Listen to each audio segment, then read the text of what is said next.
Selamat sore teman-teman. Sore, Sore, Ibu. Bagaimana kabar teman-teman hari ini? Sehat, Bu. Alhamdulillah sehat, Bu. Wah, puji Tuhan kabar kalian hari ini sehat semua ya. Baik, jadi hari ini kita akan melanjutkan pertemuan konseling kelompok kita hari ini yang telah kita sepakati minggu lalu. Lalu sebelumnya apakah posisi duduk kalian sudah nyaman? Sudah, Ibu. Oke, sebelum kita memulai konseling kelompok kita pada hari ini, alangkah baiknya kita berdoa dulu ya.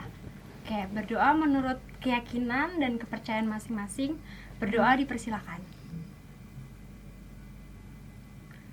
Oke, berdoa selesai. Baik, terima kasih. Ibu senang sekali bisa bertemu lagi dengan kalian. Ini sudah lengkap semua ya? Sudah, Ibu. Oke, baik teman-teman, Ibu sangat mengapresiasi kehadiran teman-teman. Nah, sebetulnya semangat dan kehadiran teman-teman inilah yang menjadi kekuatan kita bersama. Sebelumnya, Ibu ingin bertanya ke kalian. Kemarin kan kalian sudah mengikuti konseling kelompok ya. Bagaimana perasaan kalian setelah mengikuti konseling kelompok kemarin? Saya Bu, Iya. kalau saya merasa dipahami Bu, karena sebelum-sebelumnya saya jarang kumpul dengan teman-teman. Oke, selanjutnya. Saya, Bu. Kalau saya tuh merasa sedikit lega sih, Bu. Dan saya jadi sadar kalau saya itu nggak sendirian, masih ada yang mau mendengarkan saya. Oke, baik, bisa dilanjutkan. Kalau saya merasa lebih lega, Bu. Ternyata teman-teman juga memiliki masalah yang sama dengan saya. Oke, selanjutnya. Saya juga, Bu, kalau saya sedikit termotivasi untuk menjadi lebih terbuka. Oke, lalu bagaimana dengan Adrian? Kalau saya merasa nyaman sih Bu, bisa bertemu teman-teman baru. Kalau saya sama kayak Vanes, Bu, ngerasa ada teman lagi. Oke, baik. Jadi teman-teman setelah mengikuti konseling kelompok kemarin kebanyakan merasa tidak sendirian lagi ya dan menjadi lebih baik. Dimana teman-teman minggu lalu sudah saling berkenalan, terus sudah berbagi sedikit gambaran terkait permasalahan kalian, dan kalian juga sudah menyepakati beberapa aturan dalam berlangsungnya konseling kelompok yang akan kita adakan beberapa minggu yang akan datang. Nah, pada sesi kali ini kita akan lebih fokus mendalami pikiran, perasaan, dan perilaku yang teman-teman alami pasca permasalahan yang kalian hadapi, yaitu masalah pertemanan. Yang tentunya masing-masing nanti dari kalian bisa saling berbagi permasalahan. Nah, yang lainnya itu bisa saling menanggapi, kalau bisa menanggapinya dengan hal-hal yang positif ya, jangan yang menghakimi. Oke, begitu. Apakah sampai sini ada yang ditanyakan? Sudah paham, Bu. Baik, kalau begitu ada yang ingin berbagi duluan? Saya, Bu. Oke, silakan Helen. Saya tuh merasa kalau saya itu selalu diatur dan dimanfaatkan sama teman-teman saya, Bu. Mereka selalu memaksa hal-hal yang tidak saya sukai, Bu. Oke, kalau boleh Ibu tahu, memaksa dalam hal apa ya, Helen? Jadi, Bu, mereka tuh selalu minta saya untuk mengerjakan tugas mereka, Bu. Belum lagi, mereka sering mengajak saya bolos. Padahal saya pengen masuk ke kelas, tapi saya nggak berani untuk menolak mereka, Bu. Oke, baik. Jadi sebenarnya Helen di sini tuh merasa tidak nyaman ya dengan pertemanan kamu saat ini. Benar, Bu. Saya merasa nggak nyaman karena tidak menjadi diri saya sendiri, Bu. Belum lagi pendapat saya tuh selalu nggak didengar sama mereka. Kok sama sih, Len? Sebenarnya aku juga gitu, walaupun nggak separah kamu. Tapi aku juga lebih sering merasa takut sih untuk mengungkapin pendapat karena takut ditolak. Oke, baik. Dari apa yang sudah disampaikan oleh Helen dan Zeva barusan, Ibu menangkap bahwa kalian itu merasa tidak nyaman untuk menyampaikan pendapat karena ada perasaan takut ditolak dan tidak didengar. Begitu ya? Benar, Bu. Saya merasa nggak didengar, apalagi kan teman saya tuh sangat populer di sekolah. Awalnya itu saya ingin berteman dengannya, Bu. Saya juga selalu mengikuti apa yang dia lakukan. Yang awalnya senang bisa berteman sama dia supaya jadi anak yang hits juga, tapi malah sekarang saya merasa nggak nyaman, Bu, dalam pertemanan ini karena saya nggak jadi diri saya sendiri, Bu. dari ceritamu tadi, Len, aku jadi ingat dengan masa lalu deh. Aku sebenarnya bukan orang yang tertutup banget, tapi karena dulu aku punya pertemanan yang gak baik, jadinya buat aku gak percaya sama orang dan menutup diri. Aku juga sama, kesannya sering menutup diri karena takut ditolak sama teman-teman. Apalagi kan aku jarang di kelas karena sering ikut lomba. Oke, terima kasih Helen, Tony, dan Zeva atas keterbukaan kalian. Dari cerita kalian, Ibu menangkap bahwa ada rasa tidak nyaman dalam diri kalian, di mana Helen merasa tidak menjadi diri sendiri, Tony ada permasalahan di masa lalu, kemudian Zeva ada rasa ketakutan akan penolakan, sehingga itu mempengaruhi perilaku kalian. Oke, Ibu lihat ada yang ingin Deta sampaikan ya? Baik Bu, dari cerita mereka, saya jadi teringat dengan masalah saya, di mana saya biasanya selalu minta teman-teman saya untuk mendengarkan saya Bu.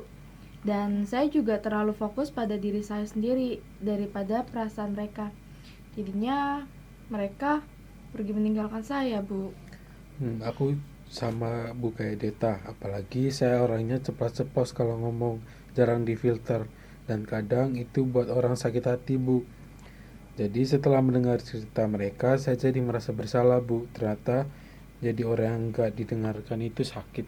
Oke, baik, dari cerita Deta dan Adrian, Ibu melihat kalau kalian lebih mendominasi ya dalam pertemanan.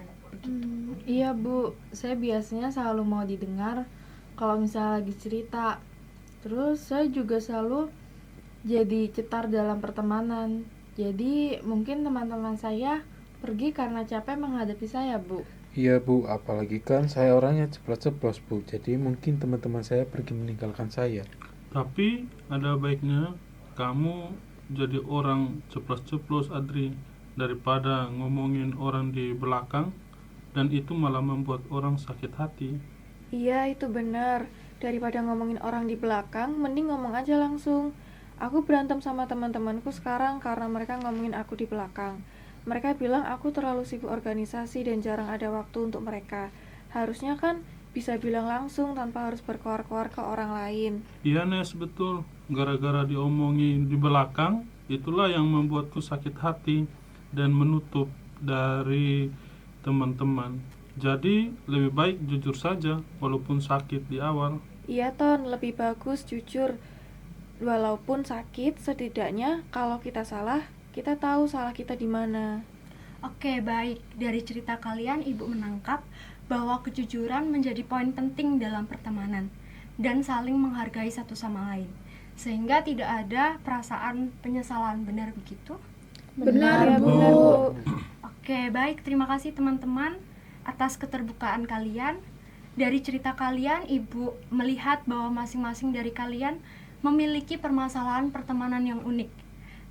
Yang ada yang takut kehilangan teman, ada yang takut ditolak, ada yang takut dikecewakan, ada yang takut salah bicara, ada yang terlalu mendominasi, dan bahkan ada yang ceplas-ceplos juga.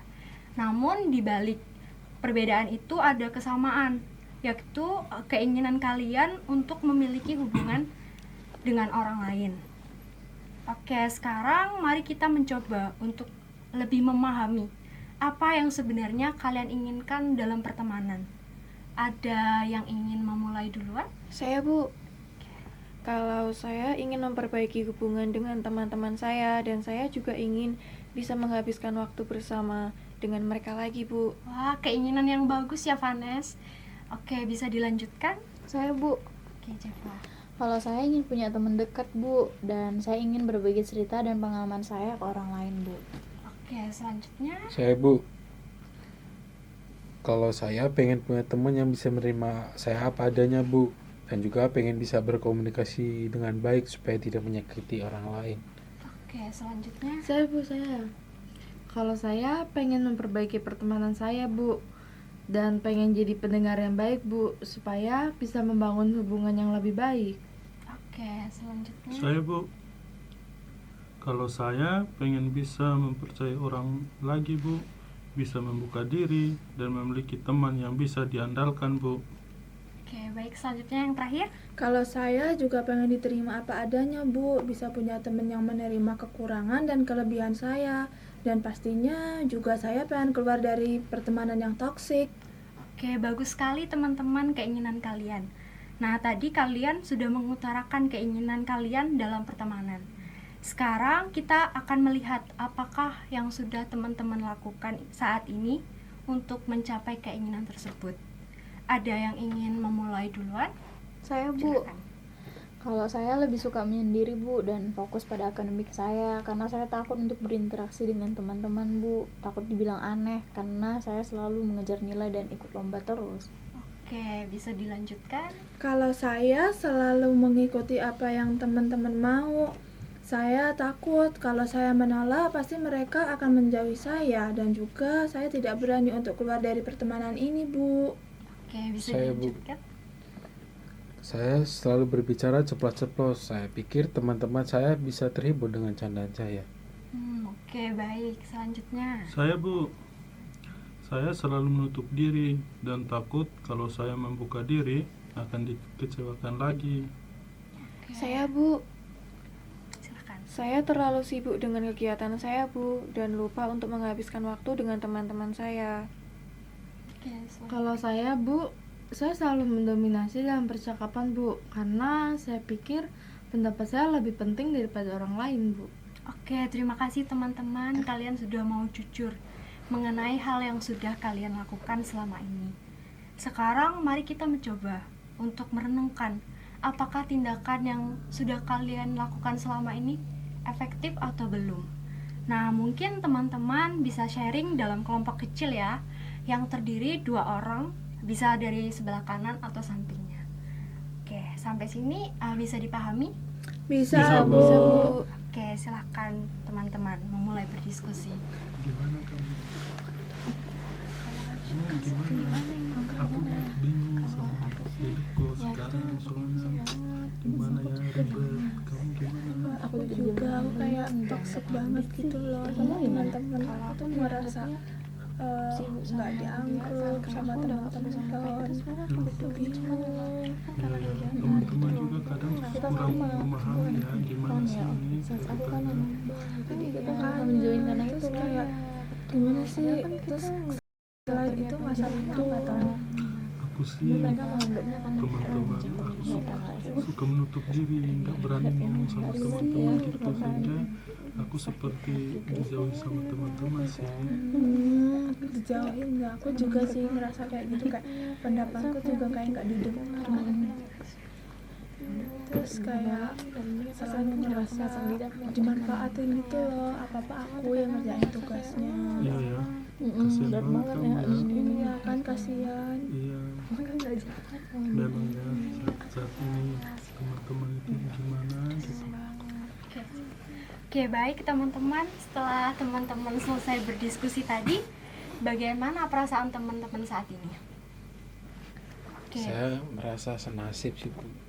Kalau saya merasa bodoh, Bu, karena terlalu baik. Saya merasa bersalah, Bu, sama teman-teman saya, Bu. Saya juga merasa senasib, Bu. Sama, Bu, saya jadi merasa punya teman gitu, Bu, yang ngerasain hal yang saya rasakan. Saya merasa ada yang memahami saya, Bu.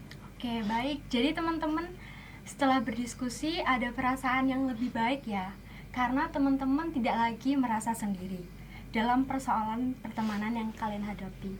Oke, selanjutnya hasil yang sudah kalian diskusikan tadi, kita akan bahas lebih dalam lagi di sesi konseling minggu depan. Bagaimana? Apakah teman-teman tidak keberatan? Enggak Tidak apa-apa, Bu. apa-apa, Boleh, Bu. Bu. Keberatan, Boleh. boleh. Boleh aja sih, Bu. Baik, kalau begitu kita akhiri sesi konseling kita hari ini. Ibu akan merangkum diskusi kita hari ini ya. Jadi, tadi teman-teman sudah berbagi permasalahan yang unik dalam membangun pertemanan kalian. Dimana tadi Helen mengatakan bahwa saat ini terjebak dalam pertemanan yang toksik, merasa tidak didengar dan tidak menjadi diri sendiri. Lalu Zeva takut ditolak dan takut dianggap aneh karena terlalu fokus dengan akademiknya, sehingga memilih untuk menyendiri.